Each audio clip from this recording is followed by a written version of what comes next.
3200 ই মিটারের বিলটা কোনান তো নেয় তো সারা চুরি চুরি ছাড়া কত নয় 800 টাকা বিলের জায়গা আপনার ওখানে আছে 1300 টাকা বিল এটা কিলা আইলো আমরা তো গরিব মানুষ আমরা তো বিলটা দিতাম হইব তে মাস শেষে যখন 2000 2500 5000 4000 3000 টাকা বিল হয় এগুলা সম্ভব হইব কিলা একটা আপনারা 16 টাকা আমার তুলে ধরলাম ধন্যবাদ আগে তো 800 টাকা আইছে ভাই এখন 1300 আইছে আগে 1700 আইছে এখন আইছে 3300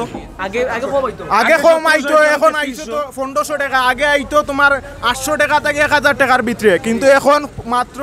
তোমার 1600 1800 1700 টাকা 1800 টাকা দেখতে পারো 1900 টাকার বিল আইছে কিন্তু আগে আমার 1000 টাকার ভিতরে বিল থাকতো সব আমার বিল লই আইছিল গগরি দেখো কা আজকে আমরা আইছি প্রতিবাদ করা লাগে সব বিল লই আইছি আমি ঠিক আছে তো গর বন্ধ থাকে 2 মাস 3 মাস কিন্তু তারপরও কারেন্ট বিল আয় এটা কিলা আয় আমরা জানতাম চাওয়ার লাগে আমরা আজকে প্রতিবাদ করা যাইছি সো আমরা গেছন কিছু মানুষ আর যারা আছে এরা লাগে স্কুলে হয়েছে কিন্তু অথচ আমরা মিটার কিনে রাখছি মিটার কেনার পরে কিন্তু মিটার বাড়া চার্জও দেওয়ার ডিমান্ড চা দেওয়ার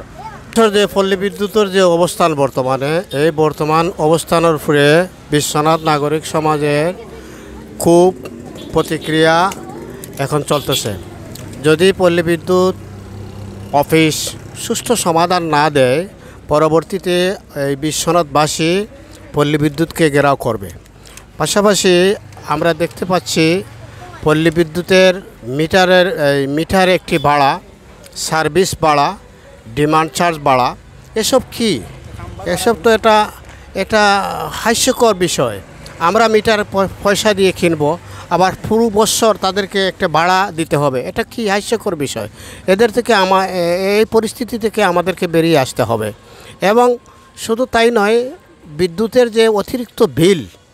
এবং অতিরিক্ত লোডশেডিং